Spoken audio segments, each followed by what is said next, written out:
오늘은 여러분의 인간관계에서 큰 도움이 될 거라고 확신하는 어떤 경우에도 침묵을 지켜야 하는 6가지 상황에 대해 말씀드리려 합니다. 첫 번째, 상대방이 내 말을 소중하게 듣지 않을 때는 침묵하라. 주변 사람들과 대화할 때에는 목소리를 높여서는 안 되는 상황이 있다. 그 상황은 내 말을 듣는 상대방이 내 말을 소중히 여기지 않고 소홀하게 생각할 때가 바로 그때이다. 그것을 인정하고 받아들이는 것은 결코 쉬운 일이 아닐 것이다. 사람은 누구나 자신을 소중하게 생각하고 내가 내뱉는 말 한마디 한마디가 무척이나 중요한 말이라고 생각하는 경우가 많다. 하지만 아무리 도움이 되고 인생의 보물 같은 조언일지라도 상대방이 그 말을 소중히 여기지 않는다면 입이 아파가며 목소리를 높일 필요가 없다. 내 말을 소중하게 여겨줄 사람은 그 사람 외에도 무수히 많고 많다.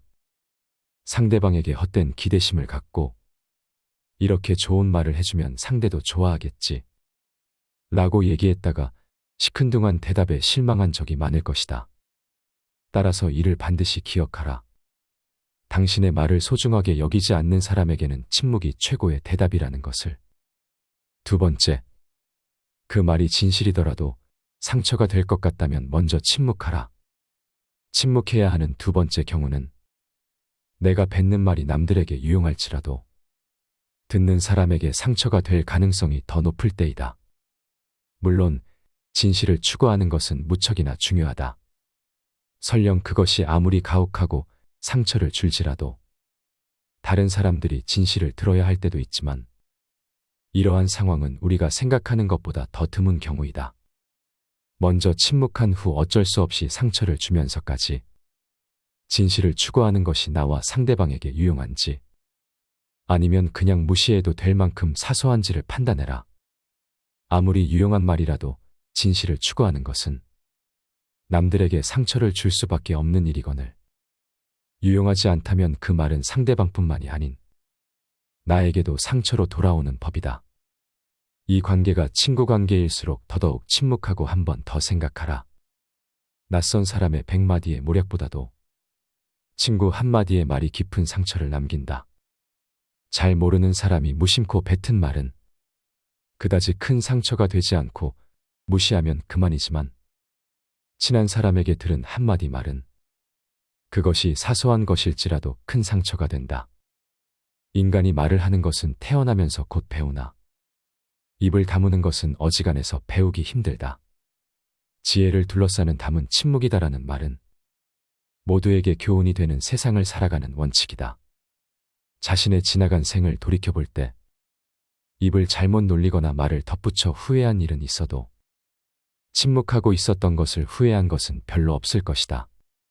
듣는 것은 지혜를, 말하는 것은 후회를 가져오는 경우가 많다. 침묵도 일종의 언어임을 명심하라. 세 번째, 판단력이 흐려질 때는 침묵하라. 인생을 살아가면서 결코 목소리를 높여서는 안 되는 경우는 내적인 요인이든 외적인 요인으로 인해서든 어떤 것을 명확하게 생각하는데 어려움을 겪고 있을 때이다. 이것은 여러 가지 요인이 있지만 아마도 피곤하거나 주변 사람의 영향을 받거나 현재 분노나 불안으로 가득 차 있어서일 것이다. 지금 판단력이 흐려졌다면 생각을 말하기 전에 먼저 침묵하라. 그렇게 하지 않는다면 반드시 나중에 후회할 일이 생기기 마련이다. 만약 침묵을 지켜 나의 생각이 성숙할 시간을 주고 조금 더 좋은 방식으로 얘기한다면 결코 후회할 일이 없는 법이다. 제대로 판단하지 못하고 무심코 내뱉은 말 한마디로 많은 사람들이 다칠 수 있음을 경계해야만 한다. 우리는 감정을 다스릴 줄 알아야 한다.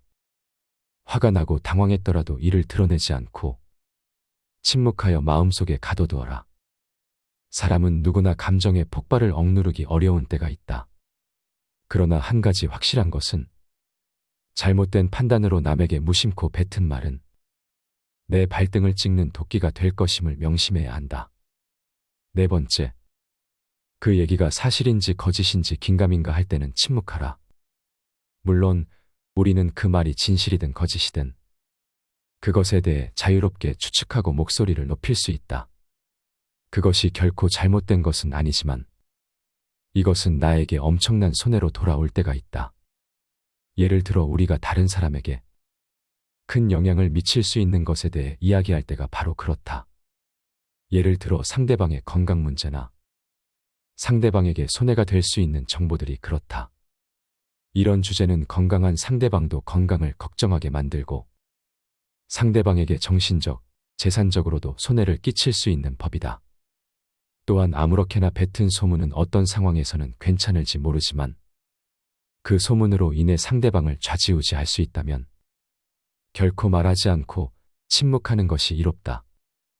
검증되지 않은 얘기는 그저 가십거리일 뿐 결코 나와 상대방에게 도움이 되는 것이 아니다. 5번째, 상대방의 비밀을 알았거든 침묵하라. 우리가 누군가의 비밀을 들었을 때 입이 근질거리는 것은 인간의 당연한 본능이다. 누군가의 비밀을 나만 알고 있다는 사실은 스스로 우월감을 느끼게 되고 곧 목소리를 높이고 싶게 만든다. 하지만 이럴수록 침묵해야만 한다. 그 충동을 억제하고 대신 반성하는 것이 가장 좋다. 누군가 남의 비밀을 얘기했을 때 단 한 번이라도 그것이 이득이 된 적을 나는 단 한 번도 본 적이 없다.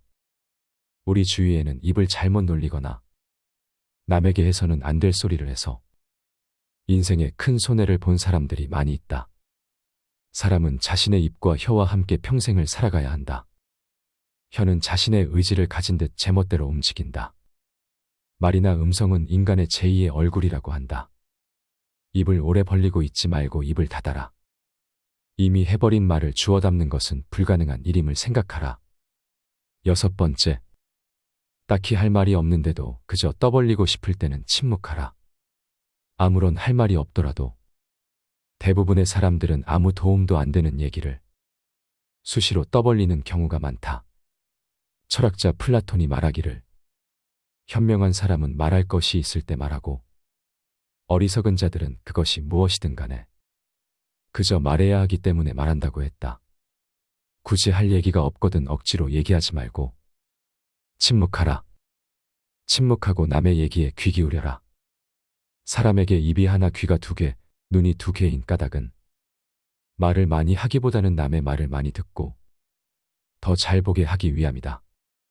따라서 입보다 귀를 상석에 앉혀라.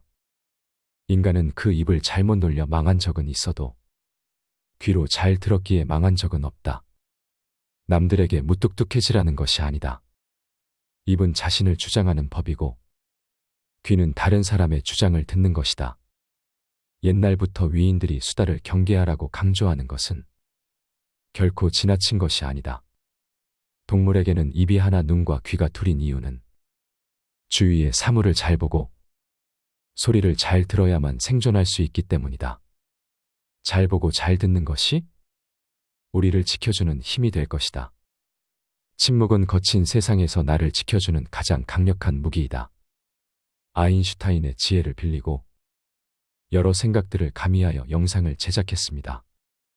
이 영상이 여러분들께 도움이 되기를 바랍니다. 감사합니다. 지혜의 숲이었습니다.